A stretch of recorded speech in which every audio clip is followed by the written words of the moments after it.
Good evening, everyone.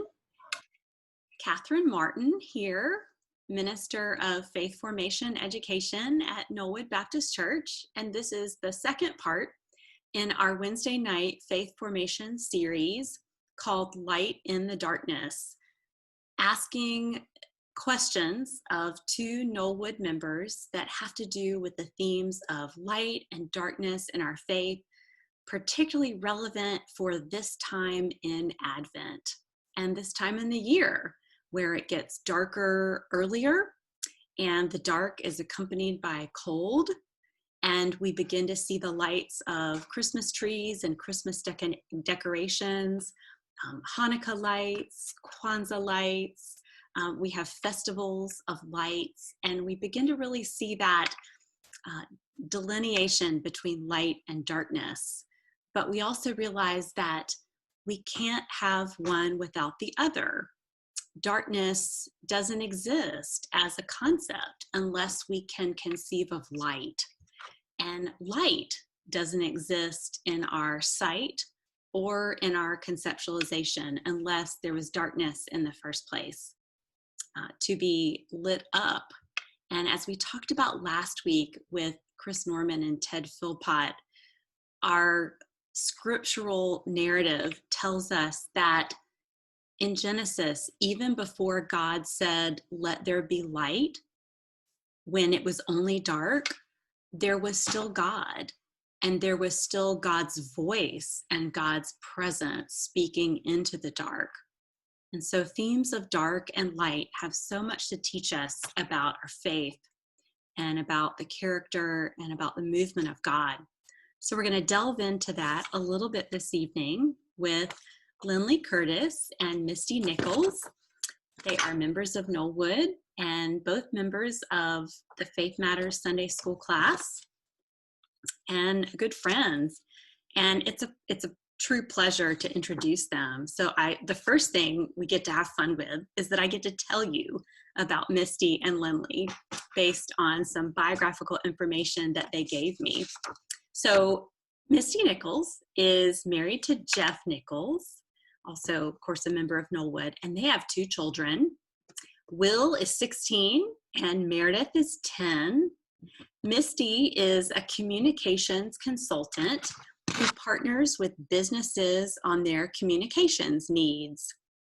Her personal blog, Back Porch Bliss, which is going to be featured in the comments in just a minute, features creative DIY projects that she and Jeff enjoy doing together, as well as recipes, crafts, home decor, and essays. She enjoys reading, writing, and spending time with family. And I will say that a lot of the written content of Misty's blog is in a really lovely way, deeply spiritual in character. She reflects in a deep way on just her life and her relationships and the process of creating. So she's a shoo-in for a program like this. Misty volunteers with Moms Demand Action and Women of Action in the community. So she is an activist and politically involved as well. Fun facts, Misty and Jeff were both born in Winston-Salem and grew up in church together. Chris Norman was their youth group leader, which led them to Knollwood via the Through the Week school, where Meredith went to preschool. The Nichols family joined Knollwood in 2017, and Misty's favorite thing about Knollwood is the incredible sense of community and the strong programs for children and youth. Shout out to Chrissy and Josh. Simply said, it's the kind and loving people, Misty expresses, who have come to feel like family. So the Nichols absolutely feel like family to us too. And we welcome Lindley as one of our guests. Excuse me, Misty as one of our guests. I was looking at Lindley's name next. Lindley Curtis has a background in social work and church ministry. She went to Duke Divinity School and has worked in several churches. and she loves exploring the intersections of theology, psychology, and social action. She is currently the Volunteer and Community Relations Coordinator at the SECU Family House, and we'll have a link to that really cool nonprofit organization in the comments as well. Lindley is married to Mark Curtis, and they have elementary age kids, Claire and Wesley. The Curtis family has been at Knollwood also since 2017, and they're glad to be a part of this wonderful church. Lindley's favorite thing about Knollwood is the way that the people in our congregation live the gospel through loving support, service, justice work, study, and worship in our church, the community, and the world. So we are super glad to have the Curtis and the Nichols families as part of Knollwood. And we welcome Lindley and Misty to the Zoom. And so now I just get to launch into fun questions. This is a treat. So I had given each guest 3 questions to contemplate and to reflect on. So they had some time to think about it and prepare. So we'll just launch into the first one, and we'll start with Misty. What is a favorite Bible verse for you that speaks of light in the darkness? What does it mean to you, and why is it special to you? So this particular verse doesn't use the word light. I don't know if that was a requirement, but to me, it's definitely speaks to the light, and it's spoken to me inside this crazy year that has been 2020. And it's 2 Corinthians 4, 16 and 17. And I'll just read it. I have 2 different versions, but I'll read it from the Message. It says, "So we're not giving up. How could we? Even though on the outside it looks like things are falling apart on us, on the inside where God is making new life, not a day goes by without his unfolding grace. These hard times are small potatoes compared to the coming good times, the lavish celebration prepared for us."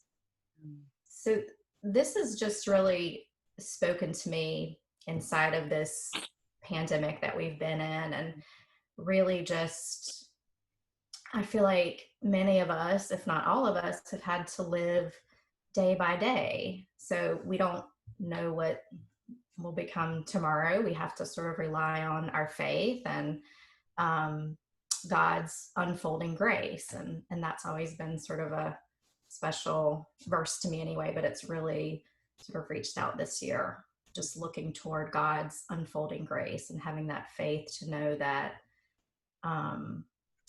no matter what comes tomorrow, that he has us. And I would like to say I'm not one of those people that thinks everything happens for a reason. In fact, I don't like it when people say that. I think well-intended people say that, but sometimes it hits you the wrong way. But I don't think everything happens for a reason, but I do think no matter what moment you're in, God is there. So. Thank you for that, Misty. Yeah. So is that grace of God and that promise of God to provide no matter what, is that kind of like light in the darkness for you? It is light in the darkness, for sure. I'm somebody who's just always had to have my list and my map and my control of the situation. And, I like that. And I've had to, I think it's been a life lesson for me. But again, in the midst of this year, just having to let go of that and realize that even though things feel dark, God's light is in it. And we may not be able to see it at any one given moment, but if we, kind of zoom back a little bit, it will be there. Mm-hmm. Mm-hmm. Wow.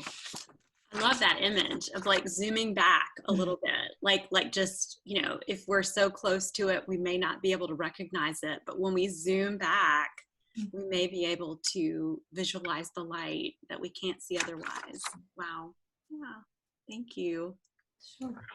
Well, do you have a favorite hymn or song that describes God's light? And if so, which lines or phrases mean the most to you? Me again? Yes. So when I read this question, the first song that popped into my mind is the children's song, This Little Light of Mine. And I don't know if it's, I was looking back in my videos not too long ago and I saw a video of Meredith singing it and she was just belting it out, which she would not do now, but she's just belting it out. And it just reminded me that when we're little and we're singing those words about God's light within us, we're so fearless about it. And as we get older, we sort of pull back from that a little bit. And I think it's important to remember that God's light is within us. And I think the song says, even when I go to school, even when I don't remember all the words, but no matter where I am, I need to let God's light shine, and not let anyone extinguish that. Mm-hmm. Yeah. The other song that came to mind was Morningstar, which was, I guess, the Moravian hymn. And one of our traditions is, we always go to the candle service, obviously at Knollwood, but we always do, I almost said New Year's Eve, Christmas Eve at Home Moravian. And that's something we've done since I was a little girl with my family. And just that image of, holding the candle with the light and how everybody kind of connects their candles. And then it just, this illuminated, beautiful room of light is just so powerful and representative of the little bit of light that we all have and how big that is together. Mm-hmm. So those are the two songs. Yeah, that is such a beautiful memory of a candlelight service. And that's not something that most of us will do this year, is sit together in a packed sanctuary, whether it's Home Moravian or Knollwood or anywhere else, and light candles and sing together. That will be one experience we will forego this year. Hopefully we'll be back to it next year. But I have really good memories having gone to Salem for my undergraduate years, being in Home Moravian for the Love Feast and singing that song. And a line from Morningstar really sticks out for me: Jesus mine, in me shine, Jesus mine. And that, to me, that connects with this little light of mine too, that Christ is the light within us, and we get to choose, to let that shine. But I've just always loved that even that first phrase, Jesus mine, as if, God could somehow be, not mine in a possessive way, but just for me. I think that's what it communicates, that I could be close to God and have a relationship with God. So that brings up a good memory for me as well. Thank you for sharing those. Sure. Well, Misty, last question of the three, and then we'll get to a bonus question a little bit later. But the last question it acknowledges what we've already both said, that this year has been full of challenges. It's been a different year, a particularly rigorous year. And I wonder, as we go through Advent, in what ways have you experienced light in the darkness this particular year? So in March, you said I'm a communications consultant. You mentioned that. So in March, I lost my biggest contract, which felt like, such a big blow, another layer of concern and worry on top of everything else, that everyone is experiencing, that we experienced in our home. And it was really hard, and it was really scary. And sort of that image of zooming back now that it's, December and we're still in it, but, maybe we're in the middle. I don't know. I wish we were closer to the end. I think we're probably more in the middle. But being able to zoom back a little bit from that and kind of draw on things that I've been through before, with career changes, and just, just trying to think about, my faith and relying on that unfolding grace every day, and just, trying to draw my own experience and what I needed to do to move forward. And I think I told you this before, Catherine, more than anything, I was sort of realizing that my kids were watching me, and it's like, they're gonna, this is a moment where I'm going to teach them what we do when this happens.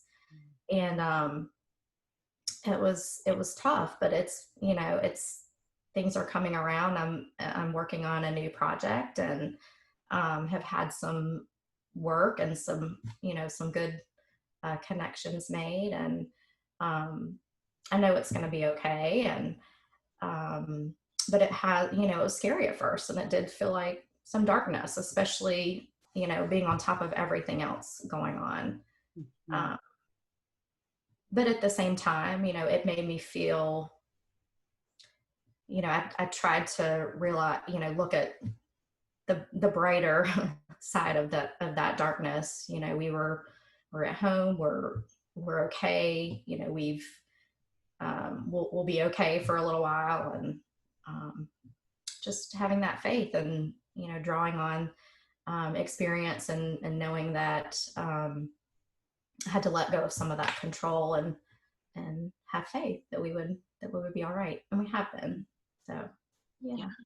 And Anne Lamott, I wrote this down. Anne Lamott is one of my favorite writers, and she writes, "Hope begins in the dark. The stubborn hope that if you just show up and try to do the right thing, the dawn will come. You wait and watch and work, and you don't give up." So I just love that first part. Hope begins in the dark. So, and like you were saying at the beginning, I mean, we have to have darkness in order to appreciate light, and we have to have the balance of both. So. Wow. Hope begins in the dark. That is really powerful. And that Anne Lamott quote is just so spot on for so many situations in our lives. But especially as I reflect back on this year, that's what that quote is. So much of what my prayers have been, just, Lord, let me just show up for this day, and just keep on keeping on, and just not give up on faith. And it seems to me too that when you talk about God's grace and faith in God as being light, it's the light you can't necessarily see it yet, but it's there, and you have faith in it, and you keep moving toward it. That it's not necessarily the light you can see right now, but it's the light of hope that you keep moving towards. So kind of a future light that keeps beckoning. And I think we learn a lot in the darkness. So we learn a lot. I've been reading this book that I highly recommend. I don't think it's backwards. It's Learning to Walk in the Dark. It's Barbara Brown Taylor. And I just happened to be reading this when you asked me. Look at Lindley! We're BBT twins. How funny. But she does talk about that. Maybe Lindley will share. Well, and I'll say the bonus question, like last week, is from Learning to Walk in the Dark, Barbara Brown Taylor. So and Brent just put the quote up. So it's the same bonus question from last week. I thought of trying a different one, but there's no other quote I really want to talk about in these Zooms as a way to kind of cap off reflections on light and dark. So, and the fact that you both brought the book to the Zoom just confirms my choice of that quote to keep going with. So thank you so much, Misty. Thank you so much for your reflections. And now we'll turn to Lindley, and I'll be asking you the same questions, my friend. So what is a favorite Bible verse that speaks of light in the darkness for you? And what does it mean to you, and why is it special? Well, I want to thank you, Catherine, for the invitation to do this. I was laughing when I saw the questions. I kind of went like, ooh, this is going to be fun. I love thinking about this sort of thing.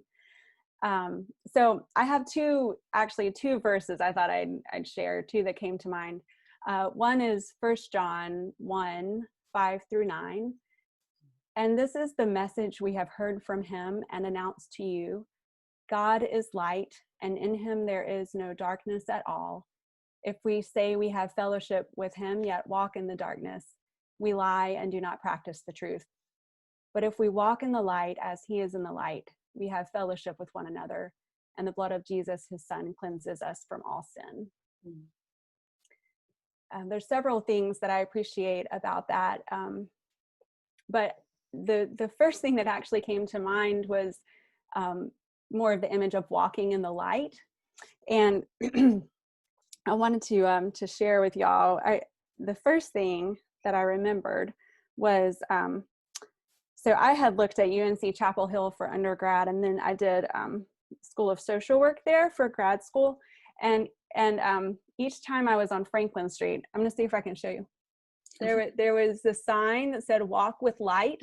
It was on Franklin Street. I don't know if it's still there. I Googled it, and apparently people keep stealing it.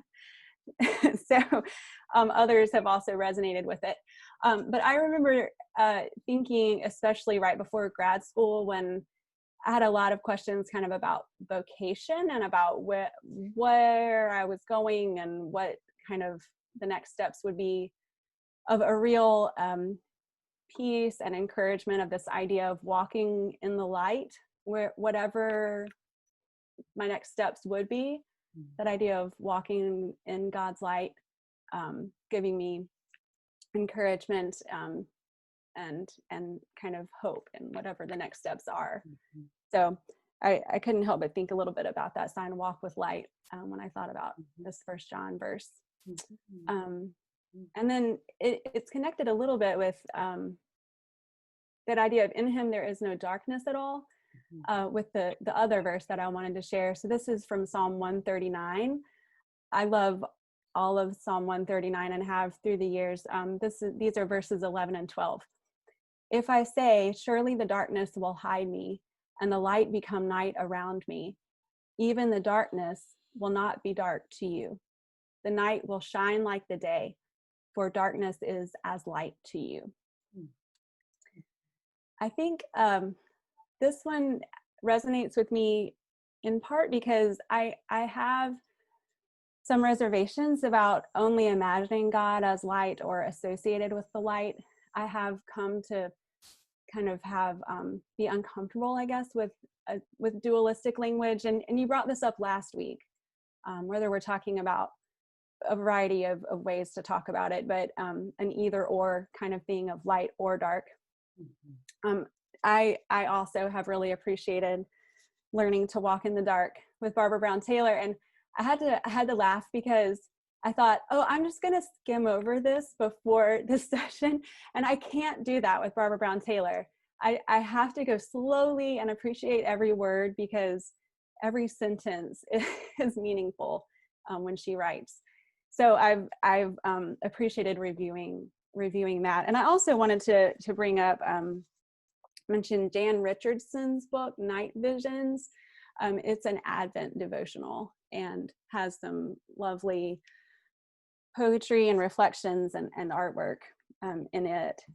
Both of those have a little bit of that idea of the invitation to think about God working in the dark also, and speaking in the dark and in the shadows, where that idea of like even the darkness is not dark to God.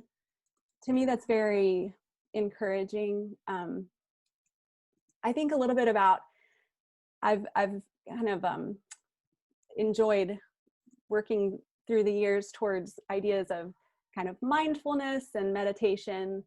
I really enjoy counseling, like going to counseling. I think it's just really like fun, which I think is funny probably, but where you're exploring different ideas of like different feelings and different understandings of feelings, and how we do often label feelings as good or bad, but when we're mindful, we're aware of them, but and not necessarily judging them. My parents say that apparently on my first day of kindergarten, we had just moved to Boone from Mississippi, and they asked me how I was feeling, and I said I was happy, sad.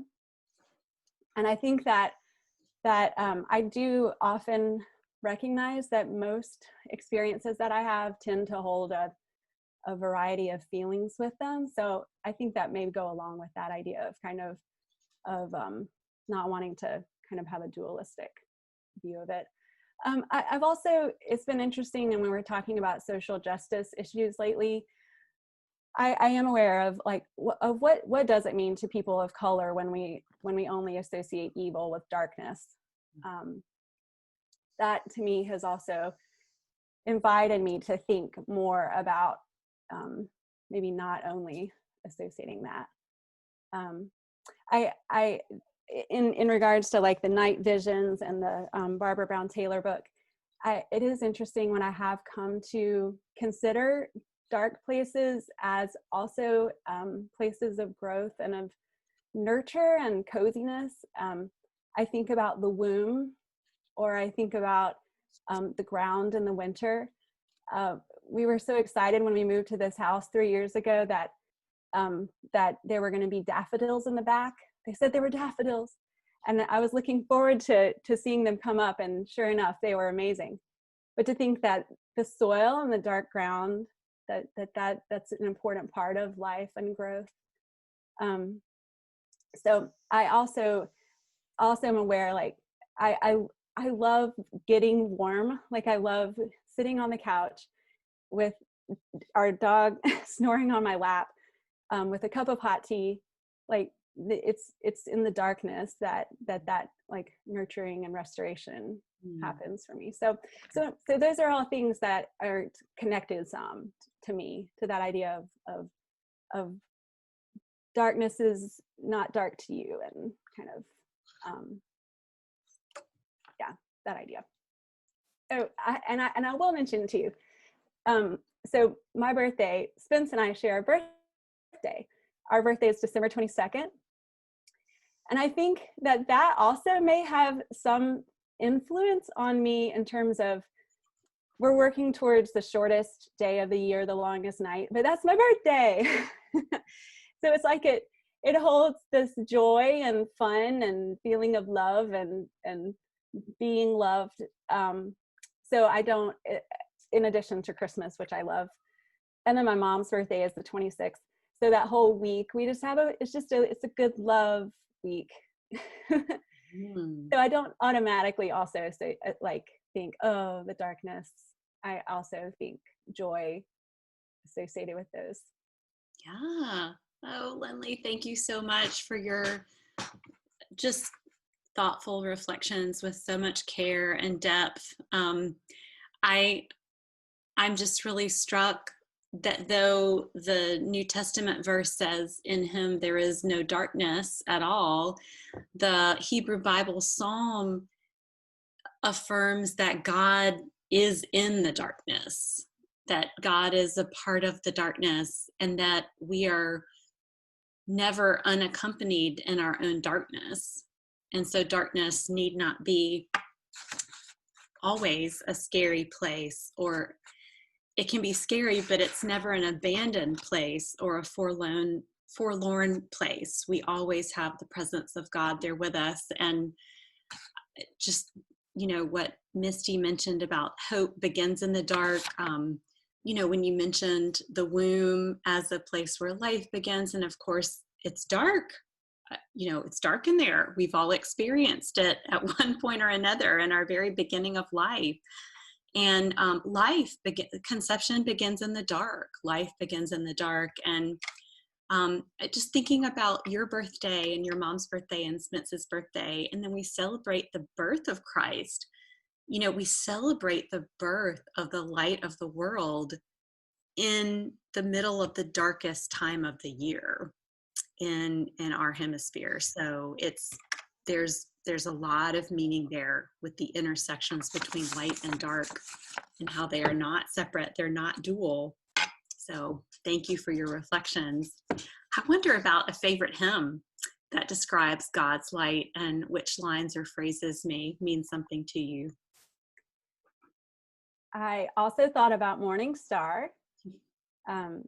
I grew up in Boone, and we did not have a Moravian church in Boone, but every year we had a love feast. And so it was part of my tradition growing up. And the children's choir that I was in, it was always the exciting highlight that when you were the oldest in the choir, you got to sing Morningstar.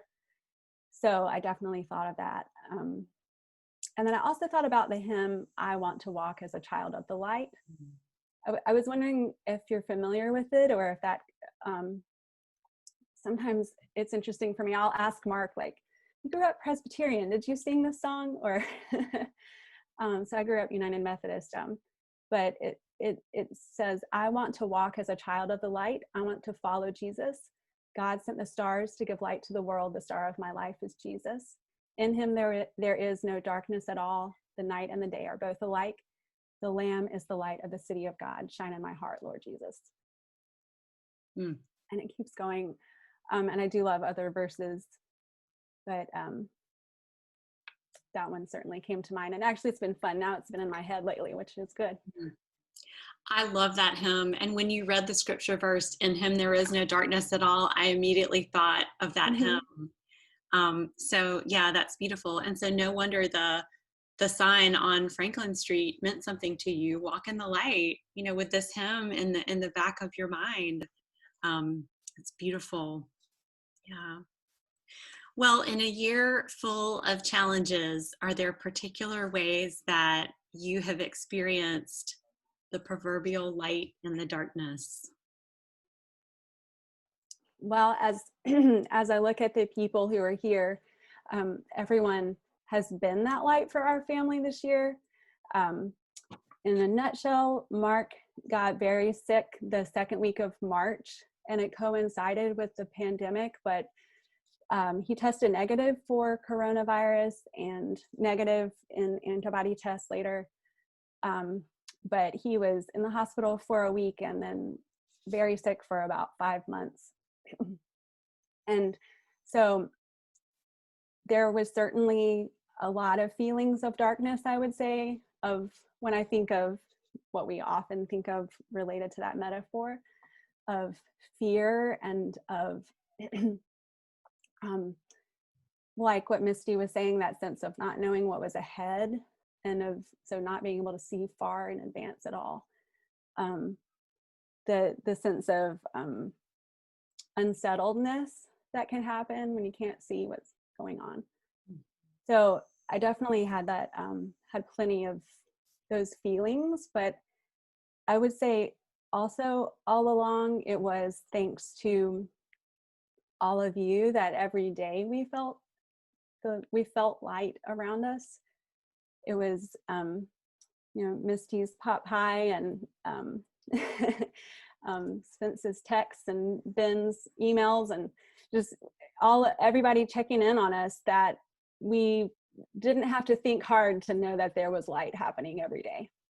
So we are grateful on a personal level. I mean, I would say, as all of us have experienced all of the layers of everything, of having our personal concerns while reading the news and seeing what's happening across the country with the pandemic and with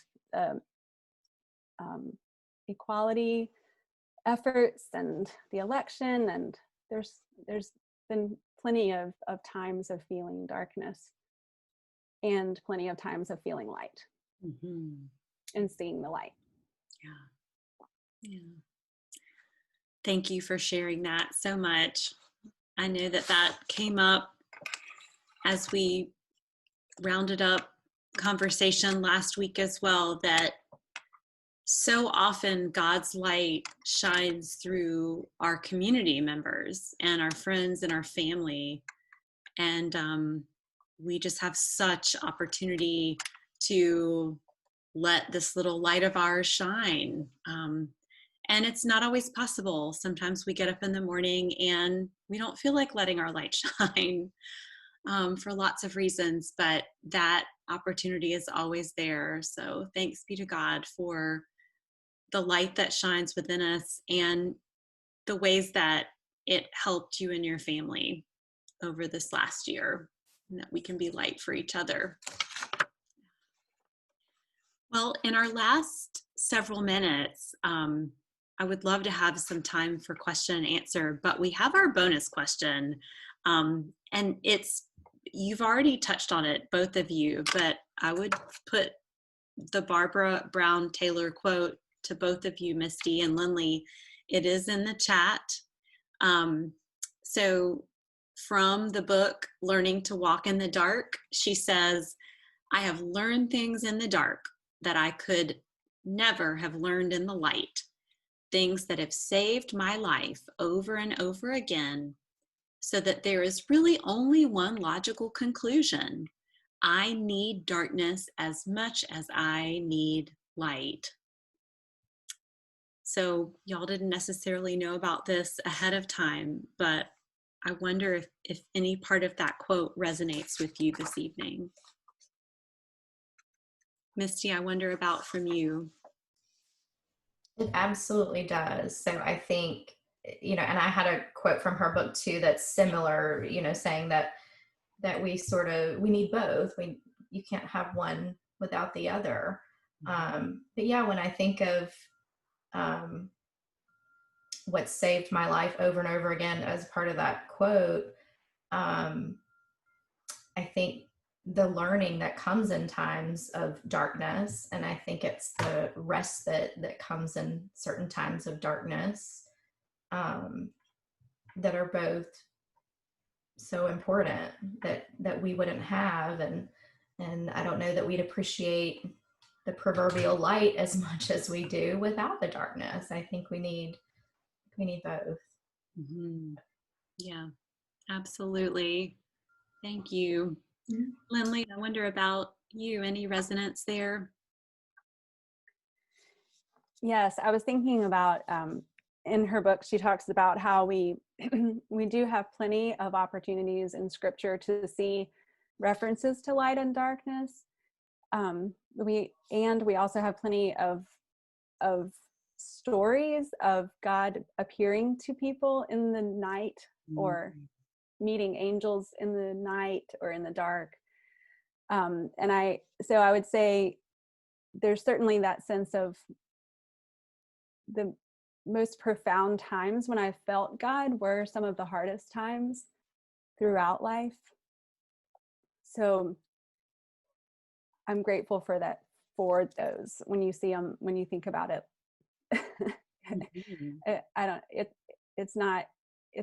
It's different than saying thank you for this trial that I'm currently experiencing, but more of a sense of learning from it.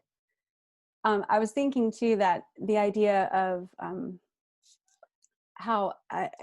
thinking that maybe both of these authors implied or talked about this idea of practicing other senses when we're in the dark. We're so used to, as people of sight, being able to see, but when it's dark, we have the opportunity to practice honing our hearing, or maybe our sense of feeling, touch, differently. And so I would definitely say that idea of I need darkness as much as light, there's a honing of my other senses, whether it's of God or other people. Mm-hmm.